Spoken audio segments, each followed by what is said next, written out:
요즘에는 뭐 가정방문이라는 거 없죠.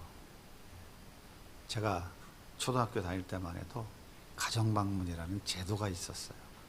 그래서 담임 선생님이 아이들의 각 가정을 이렇게 방과 후에 일일이 찾아가서 부모님을 만났어요. 가정 형편이 어떤지, 또 교육 환경은 어떤지, 부모님은 무슨 일을 하시고 아이들은 지금 어떠한 삶을 살아가고 있는지를 다 살피면서 부모님과 소통하는 그런 시간이 있었죠. 저희 집에도 가정 방문이 있었습니다. 선생님이 오시는 그날 저희 아버지께서 거실에 큰 방석을 이렇게 갖다 놓으시고는 기다리고 계셨어요. 선생님이 오시니까 그 상석에, 그 방석 위에 앉으시라고 안내를 하고는 선생님께 큰 절을 올리는 것을 보고서 제가 깜짝 놀랐어요. 지금 놀랐어요. 그때는 놀라지 않았어요. 아, 선생님에게 아버지가 이렇게 큰 절을 올리시구나. 선생님이 당황하시면서 얼른 무릎을 꿇고 같이 맞절을 하시더라고요.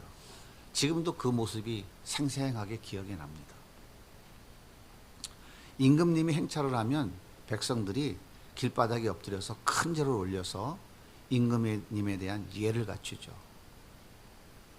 양반집의 자녀들은 아침 저녁으로 부모님께 큰 절을 올리며 문안 인사를 했습니다. 마찬가지로 스승님께도 똑같은 이해를 갖추어야 한다.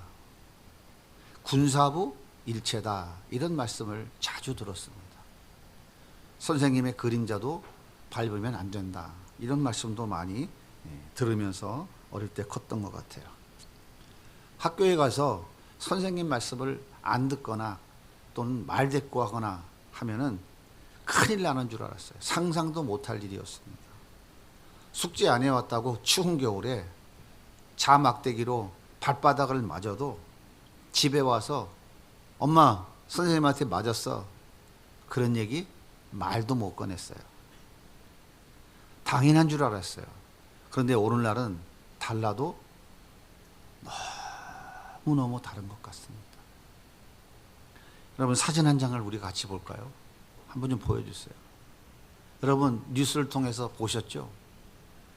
선생님이 수업을 하는데 학생이 교단에 올라가서 저렇게 덜렁 들어놓아서 선생님 지금 뒷모습을 촬영하고 있는 거예요.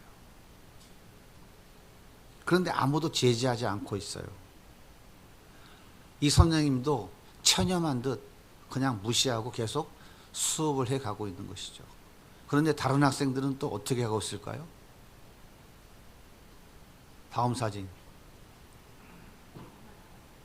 수업 시간에 우통벗고 저러고 앉아 있어요. 누가 수업을 해요? 여자 선생님이. 그리고 그 옆에 있는 친구는 아예 대놓고 다리 꼬고 앉아서 핸드폰 하고 앉았는 거죠. 뿐만 아닙니다. 한 학교에서는 수업하는 여 선생님의 치마 속을 몰래 촬영해서 많은 학생들이 돌려보는 일까지 벌어졌어요. 전체 여교사 10명 중에 5명이 피해자래요. 선생님들은 병가를 내고 지금 심리치료를 받고 있다는 거예요.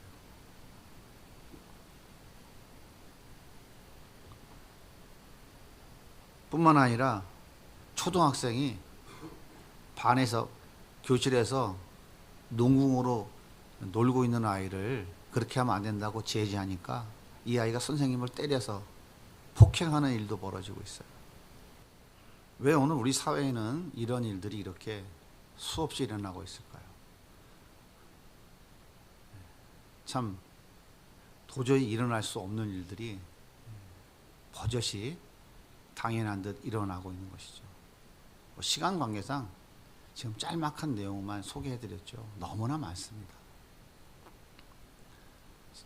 학칙에 의거해서 수업 시간에 핸드폰 걷었는데 엄마가 찾아와서 네가 뭔데 내 아들 핸드폰을 뺏어가 핸드폰을 집어던지면서, 이 정도가 아니죠. 선생님 수업 시간에 따귀를 갈기면서 네가 내 딸을 감히 건드려?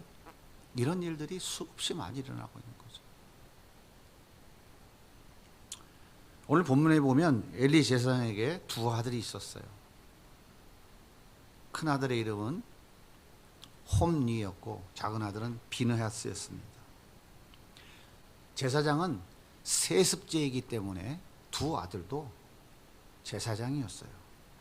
그런데 이 두 아들 제사장은 해서는 안 되는 악행을 서슴지 않고 저지르고 있었습니다. 제사를 지내고 고기를 삶을 때 성경은 율법은 이렇게 정해놓고 있어요. 제사장의 목은 앞다리다, 앞다리.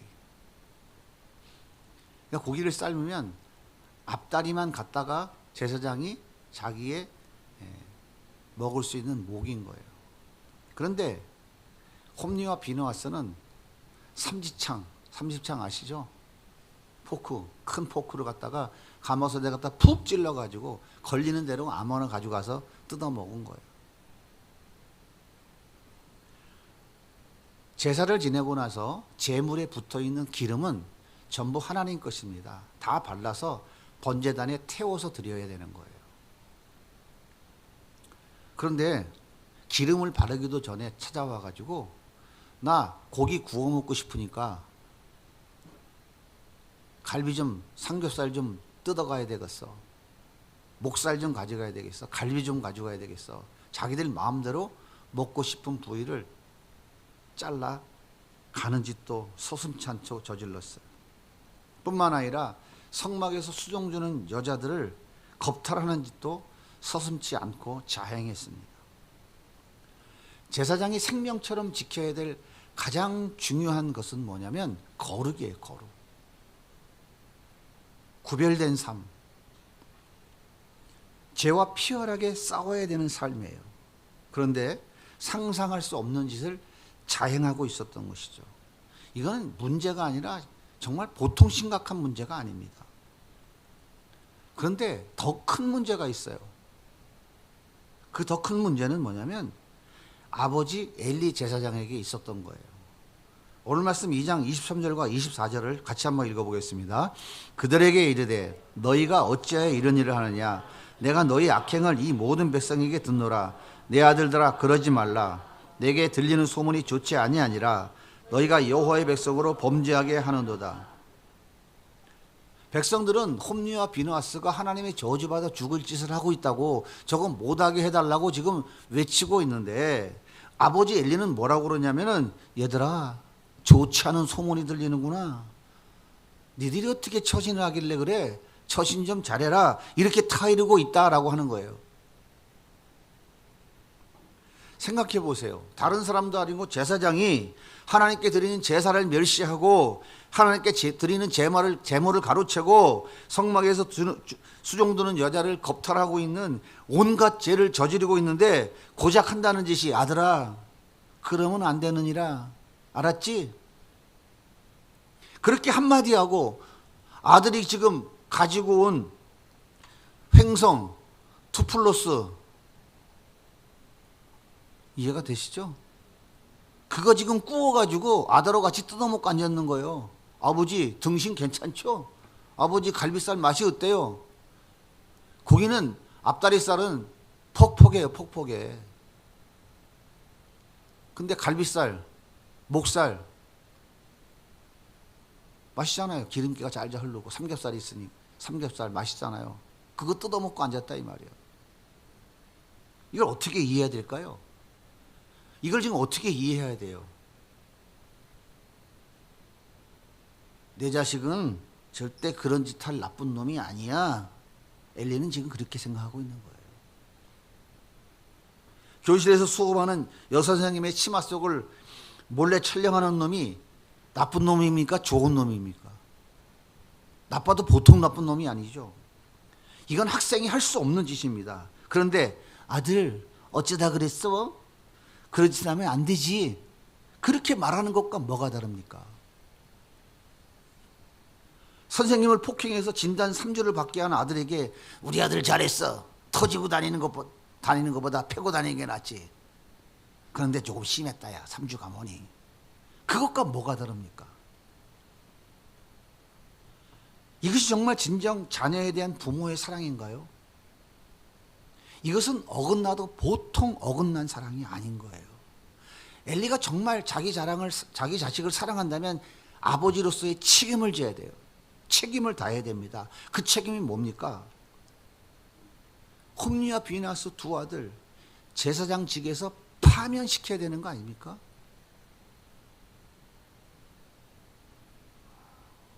베옷을 입고 잿더미에 올라앉아 철저하게 회개하도록 촉구해야 되는 거 아닐까요? 이것이 정말 아버지가 자식에 대한 올바른 사랑 아닌가요? 아들을 진정으로 사랑하는 부모라면 몰카 찍어서 유포한 아들의 행동은 전적으로 이 아버지의 책임입니다. 선생님, 제가 자식을 잘못 가르친 죄입니다. 저를 용서해 주세요 하고 무릎을 꿇어야 되는 거 아닌가요?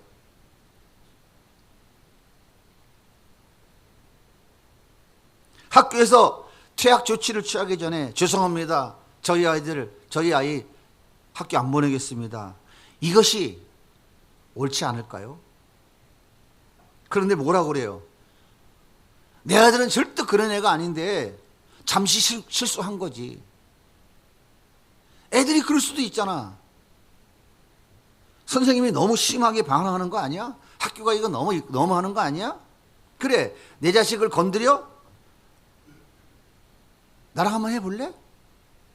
돈과 권력과 인맥을 동원해서 아들을 비호하는 것이 진정한 사랑일까요? 이것이 바로 어긋난 사랑인 거예요. 만약 홈리와 비네스가 회개하지 않고 여전히 죄를 짓고 있다면 아버지로서 엘리가 감당해야 될 그 다음 책임이 뭘까요? 성경은 이렇게 가르쳐주고 있어요. 신명기 21장 18절입니다. 같이 한번 읽어보겠습니다. 사람에게 완악하고 패역한 아들이 있어 그의 아버지의 말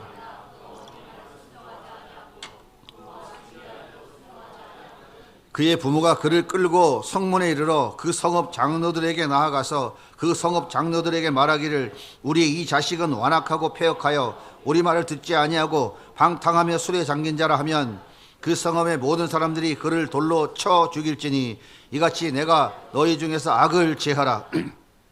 아니 어떻게 부모가 자식을 돌에 맞아 죽게 내어준단 말입니까?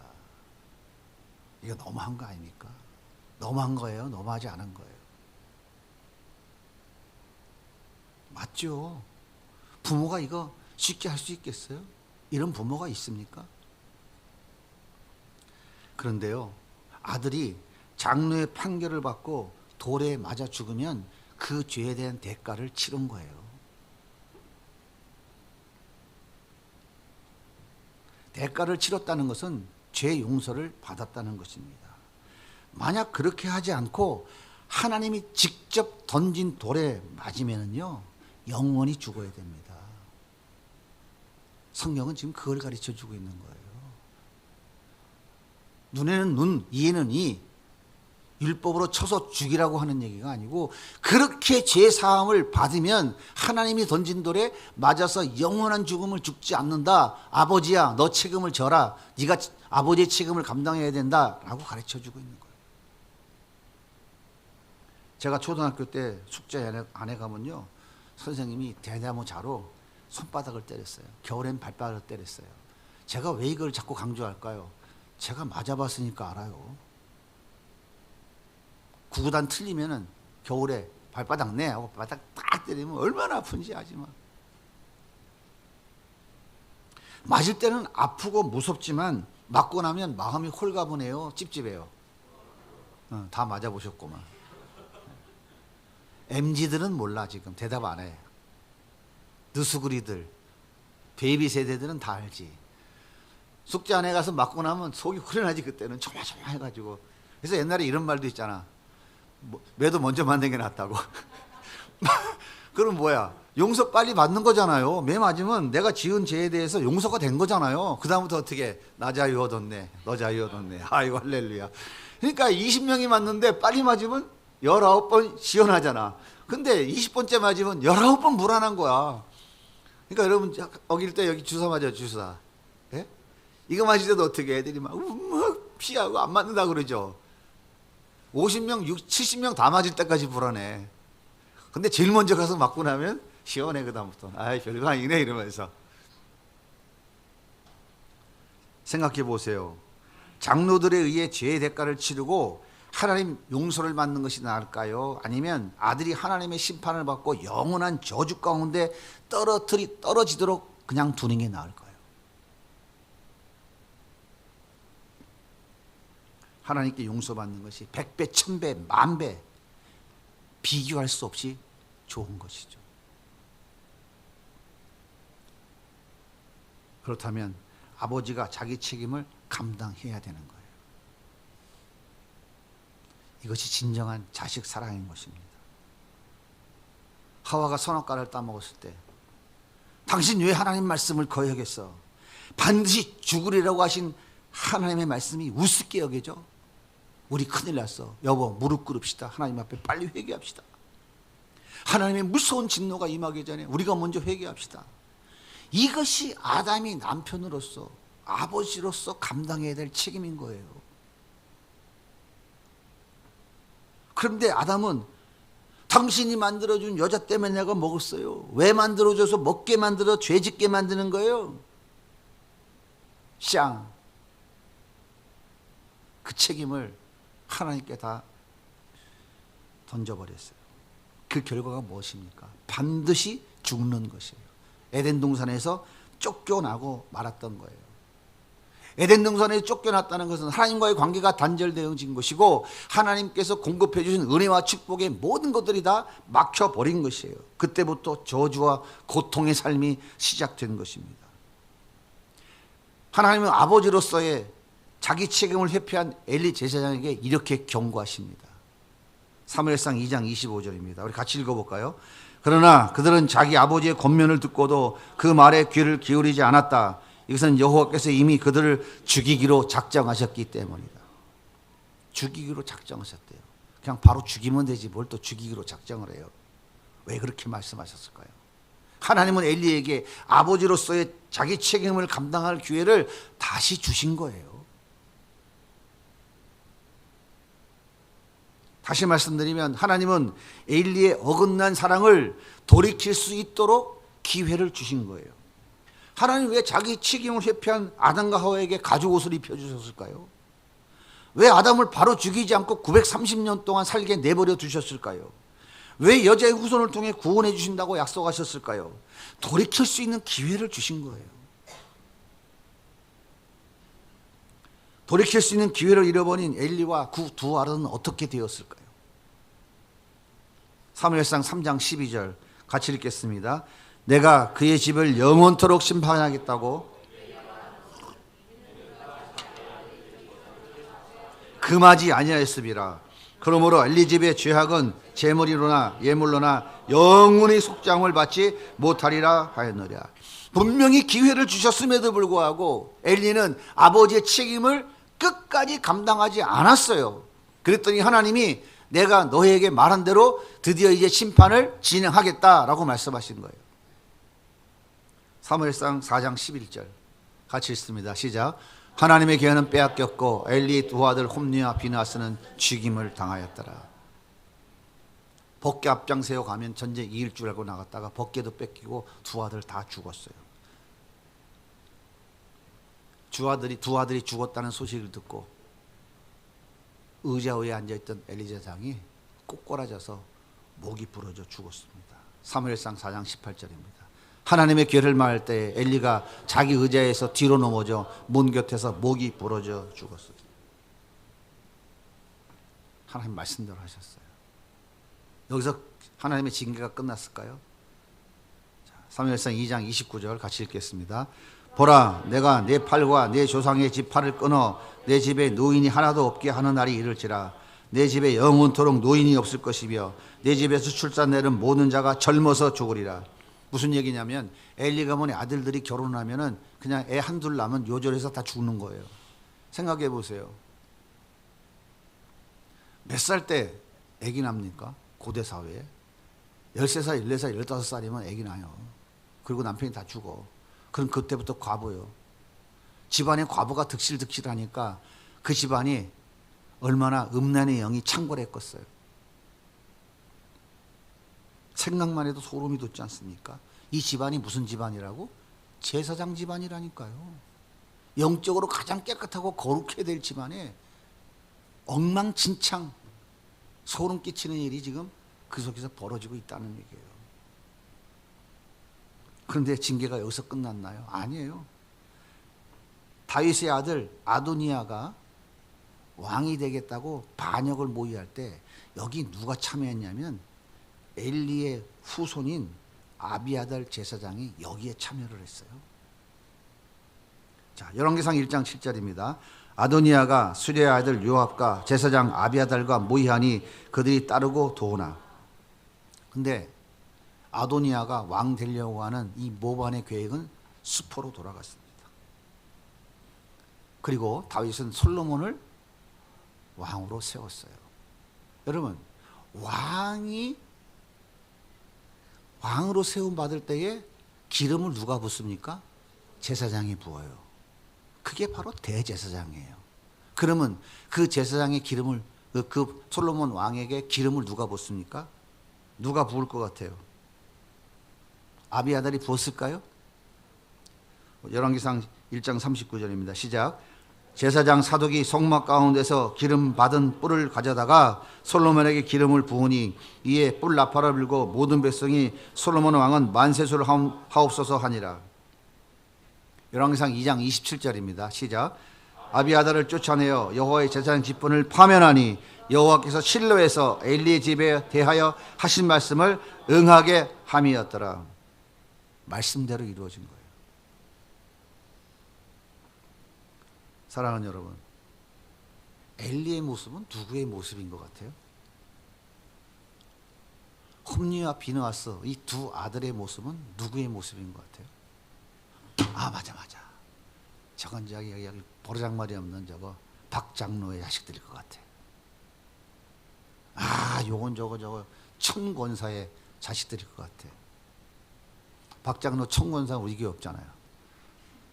성이라도 비슷하면 또 시험 들 수 있으니까. 그렇게 생각하시나요?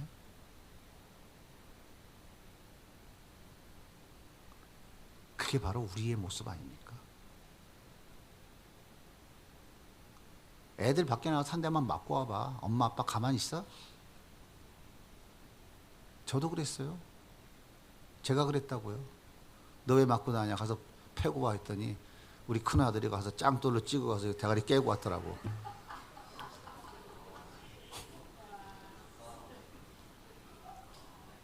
제가 그랬다고. 제가 남 얘기가 아니고.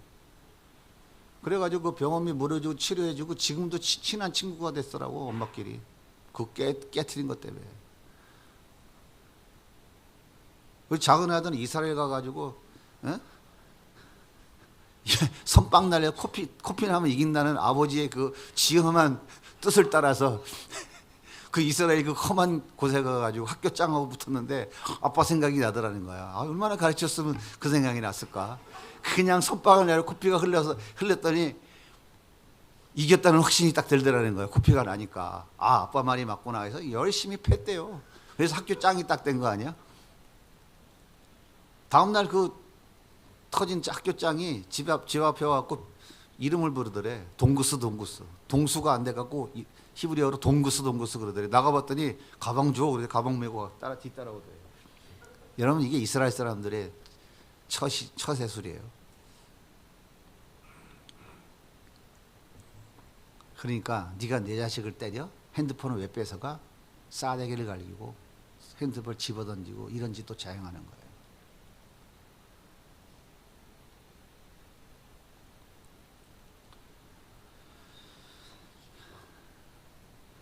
엘리의 모습이 우리의 모습이고 이 아들들의 모습이 우리의 모습이라면 우리는 하나님의 영원한 심판과 저주를 받아야 될 존재들이에요. 근데 왜 어째서 엘리 가문처럼 망하지 않았을까요?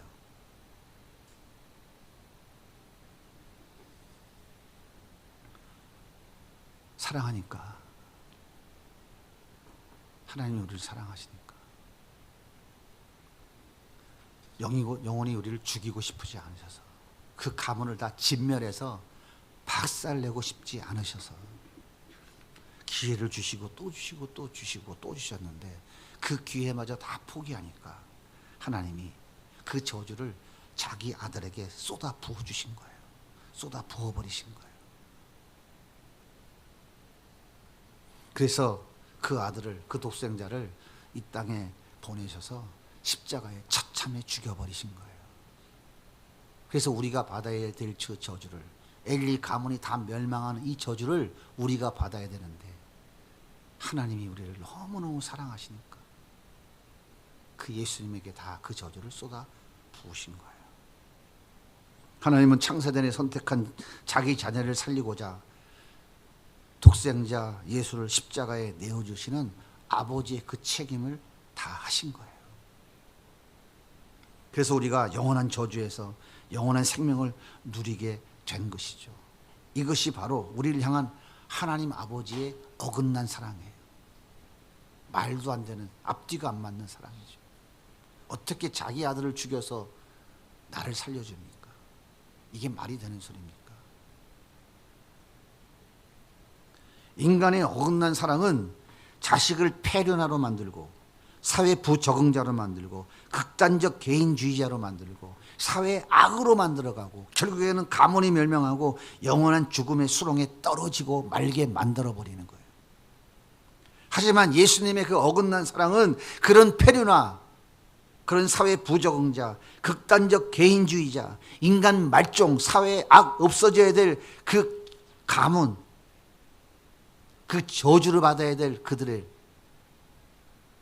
그 저주를 끊어버리시고 그들을 다 살려주신 거예요. 가게에 흐르는 저주를 끊어라. 옛날에 많이 보셨죠? 이 책 한 번씩 안 읽어보신 분 없죠? 무슨 가게의 저주를 끊습니까? 어떤 저주를 끊을 거예요? 예수님의 이 어긋난 사랑으로 하나님의 자녀가 된 자들은 할아버지가 지은 죄, 아버지가 지은 죄, 마누라가 지은 죄, 뭐 이런저런 죄가 나에게 유전되지 않습니다. 그리스도 안에 있으면 결코 정죄함이 없느니라. 아버지가 지은 죄 때문에 내가 이 꼴로 살아간다, 그런 생각하지 마세요.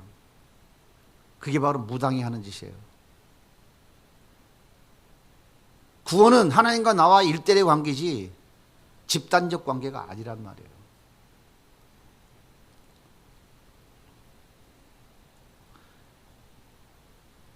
그리스도 안에 있으면 결코 정죄함이 없습니다. 영원한 저주와 심판에서 건져주시고 하나님의 은혜와 복을 누리며 살게 해주시는 거예요. 무슨 자격으로, 내가 무슨 자격으로 이 어긋난 하나님의 사랑을 받았나요? 할 말이 없어요. 그래서 우리는 예수님 없이는 아무것도 아닌 거예요. 예수님 없이는 존재 가치조차 없는 그런 것이, 그 쓰레기와 같은 그런 존재가 바로 우리들인 거예요. 그런데 그런 우리들에게 그 어긋난 사랑을 베풀어 주신 주님께서 원하시는 것이 딱 한 가지가 있어요. 그것은 뭐냐면 이해가 되지 않고 이해할 수 없는 그 엄청난 사랑, 그 어긋난 사랑을 베풀어 주신 그 예수님께 감사하며 살아가는 거예요. 그 예수님 이름을 찬양하고 그 이름을 높이며 살아가는 거예요. 이것밖에 우리에게 원하는 것이 없다고요. 이것밖에는 원하는 게 없다니까요. 서울대학 가고 하버드대학 가가지고 내가 큰 명예와 권세를 가지면 그것이 하나님께 우리의 그 감사를 표현하고 그 주님의 이름을 영화롭게 하는 것이 아니라고요.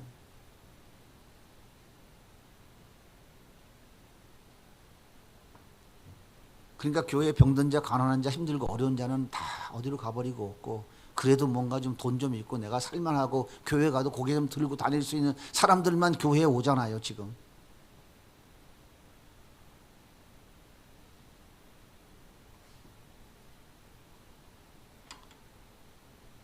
그래서 우리가 그 예수님의 어긋난 사랑을 받았다고 확신한다면 우리는 그 사랑 베풀어 주신 예수님을 자랑하며 살아가야 돼요.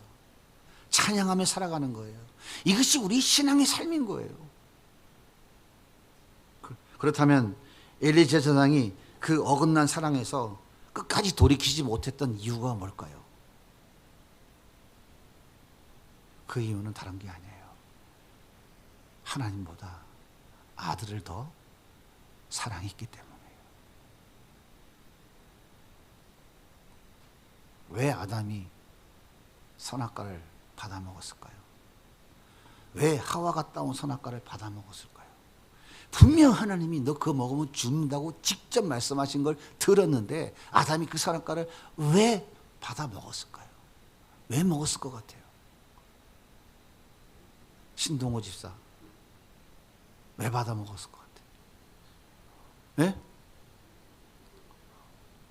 누가 얘기한 거지 이거? 네? 네? 네? 네? 네? 이브를 더 사랑해서? 할렐루야. 맞아, 그거예요. 하와를 더 사랑했기 때문에 하나님보다. 진짜 하나님을 사랑했다면 그거 먹었겠어요? 아담이 뭐라 그래요? 내 뼈 중에 뼈, 살 중에 살이라고 그러잖아요. 그러니까 결론이 뭐냐면 남자는 여자를 이기려고 하면 안 돼요. 원초적으로 졌는데 뭘 자꾸 이겨보려고 덤비냐고. 그러니까 가만 내비두면은 게임은 항상 이긴 게임이니까 그냥 내비두시면 돼요. 속 돋지 말고. 사랑하는 우리 여자 성도님들, 그냥 내비두면 지가 나중에 때 돼서 정신 차리고 잘못했어요 그리고 오게 돼 있어. 그때까지 좀 참으시면 되는데 못 참으니까 참으시면 돼요? 아멘도 안 하시네. 안 참아갖고 어떻게 됐어요? 안 참으니까 좀 거시기 하죠? 바로 그거예요. 아담이 선악과 먹은 이유는 다른 게 아니에요. 하나님보다 자기 아내 하와를 더 사랑했기 때문인 거예요. 그 자식이 어떻게 하겠어요? 그 사랑을 하는 그 아담이 자기 자식을 낳았는데 하나님보다 더 사랑할 수 있겠어요? 엘리가 자기 아들보다 하나님 더 사랑할 수 있겠냐고요. 여러분 스스로 한번 생각해 보세요. 내 자식을 더 사랑합니까? 하나님을 더 사랑합니까? 난 성도님들이 하나님을 더 사랑한다고 그러면 물 갖다 드리고 싶어. 입술에 물이라도 좀 바르고 하시라고. 제가 살아보니까요. 그 말을 진짜 할 수 있다는 것은 정말 은혜이고 복이다라고 하는 생각이 들어요. 한번 생각해 보세요. 내가 하나님보다 내 자식을 더 사랑하는데 그런 나를 하나님은 자기 아들보다 더 사랑하는 거예요. 이게 하나님이 우리를 향한 어긋난 사랑인 거예요. 말이 됩니까? 그게 맞아요. 어긋난 거예요. 근데 우리는 그 사랑을 모르고 살아가는 거예요. 그 하나님 아버지의 마음을 전혀 모르고 살아가고 있다고요. 또 한 가지 중요한 이유가 한 가지 또 있어요. 사무엘상 2장 12절입니다. 같이 읽어볼게요. 시작.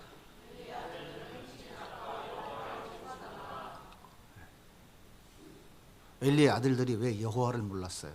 이유가 뭡니까? 가르치지 않았기 때문에 모르는 거예요. 다시 말하자면 그 집안의 신앙교육이 제대로 이루어지지 않은 거예요. 엘리는 이렇게 생각한 거예요. 내 아들은 제사장인데 거룩한 삶을 잘 살아가고 있겠지. 내 아들은 제사장이니까 하나님 말씀대로 잘 순종하며 살아가고 있겠지. 이렇게 착각을 하고 신앙교육 제대로 안 한 거예요. 신명기 6장은 안 읽어본 거라니까.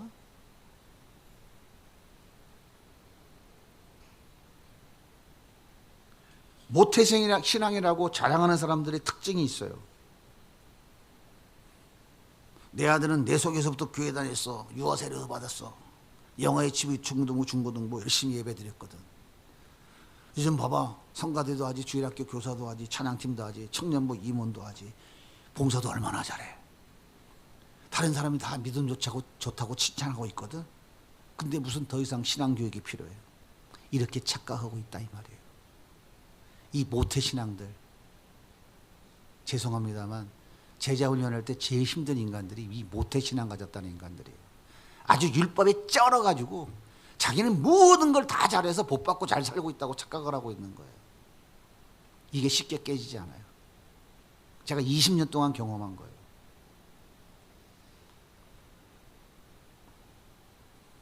생각 한번 해보시자고요.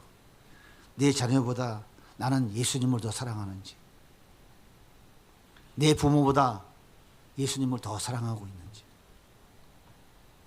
어린이날이 지났잖아요. 자녀를 정말 사랑하십니까? 좋은 옷, 좋은 신발, 좋은 핸드폰 사주고, 요즘은 뭐 어린이날 되니까 애들이 뭐 당연히 뭐 선물 뭐 아주 주문도 하더만 뭐로 달라고. 그럼 하여튼 뭐 찾아가지고 원하는 거 다 해주는 거예요.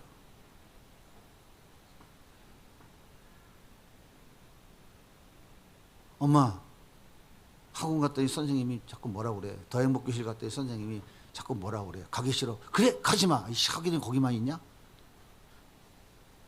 엄마, 나 여기 이거에 가서 공부하고 싶어. 그래, 알았어. 돈도 없으면서. 그래, 알았어, 해줄게. 카드 막 긁어가면서. 이렇게 모든 자녀가 원하는 걸 다 해주는 것, 이것이 사랑입니까? 자식들의 악행을 덮어주고, 그럴 수도 있지. 그건 일탈이지. 내 자녀는 그렇지 않아. 모른 척 덮어주는 것. 이것이 정말 자녀를 사랑하는 걸까요? 진짜 자녀를 사랑한다면요, 예수님을 가르쳐 주세요. 이게 진짜 자녀를 사랑하는 거예요. 예수가 그 안에 들어오면, 예수님을 알면은 그런 짓 하려도 안 해요. 어버이날 지났죠. 내 부모님을 정말 사랑하십니까? 그렇다면은 예수 믿지 않는 부모님을 위해서 목숨 걸고 기도하셔야 돼요. 부모님께 복음을 전해서 예수님을 알게 해줘야 된다고요. 어떻게 사랑한다고 하면서 지옥 가도록 내버려 둡니까? 그게 부모를 사랑하는 거예요? 엄마, 좋아하는 거 안마기 사봤어. 요즘 그 최고 뭐 좋은 효도 선물이라면요. 그 안마 부지 잘하면서 시원하다 그러고 지옥 가라고 내비둡니까? 그게 효도하는 거고 부모님을 사랑하는 건가요? 정말 부모님을 사랑한다면 예수 모르는 그 부모님을 위해서 한 끼라도 금식해 봅시다. 오늘 점심에 금식해 보실 분 계신가요, 혹시? 이게 진정한 부모 사랑인 거예요. 온 가족이 예수 믿고 천국 소망을 가지고 살아가는 것이 얼마나 복된 일입니까? 온 가족이 둘러앉아 말씀을 묵상하고 교제를 나누는 것이 얼마나 행복한 일이냐고요. 이런 가정에 들어온 사단은요, 두려워서 벌리벌 떨고 도망간다니까요. 절대 그 가정을 회파 못해요. 신명기 28장 7절 보세요. 여호와께서 너를 대적하기 위해 일어난 적군들을 내 앞에서 패하게 하니 그들이 한 길로 너를 치러 들어왔다. 내 앞에서 7길로 도망가리라. 한 길로 왔다 7길로 도망간다니까요. 사단 마귀들이. 이런 가정엔 못 들어오는 거예요. 이런 영적인 복을 누리며 살아가는 자녀들이 부모를 공경하지 않을까요? 부모를 공경하는 자에게 주시는 복을 누리며 살아가는 것이 당연한 것 아니겠습니까? 에베소 1장 1절 말씀을 같이 읽어보겠습니다. 시작. 자녀들아, 주 안에서 너희 부모에게 순종하라. 이것이 옳으니라. 내 아버지와 어머니를 공경하라. 이것은 약속 있는 첫 계명이니 이로써 내가 잘되고 땅에서 장수하리라. 부모를 공경하는 자녀들에게 이런 복을 주시는 거예요. 그러니까 진정으로 자녀를 사랑한다면 무엇을 줘야 돼요? 예수님을 가르쳐줘야 돼요. 예수를 가르쳐줘야 돼요. 예수가 누굽니까? 그분은 나를 위하여 자기를 희생하신 분이에요. 그 예수님을 가르쳐주면 그들의 삶은 어떤 삶이 되겠어요? 나를 희생해서 나를 섬기고 남을 살리고 섬기는 삶을 당연히 흉내내며 가는 삶을 살아가는데 하나님이 그 자녀에게 복은 안 주시겠어요? 사랑하는 성도 여러분, 우린 모두 예수님의 어긋난 사랑을 다 받은 사람들입니다. 예수님이 우리의 모든 죄와 허물을 다 이미 책임져 주신 사람들입니다.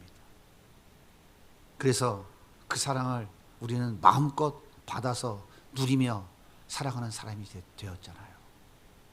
그러면 그 받은 사랑을 우리도 나누어주면서 흘려보내면서 그렇게 살아가야 되지 않을까요? 그런 가정이 정말 행복한 가정입니다. 그 사랑이 진정한 사랑인 거예요. 이런 복을 누리며 살아가는 우리 모든 성도님들이 다 되시기를 예수님의 이름으로 축복합니다.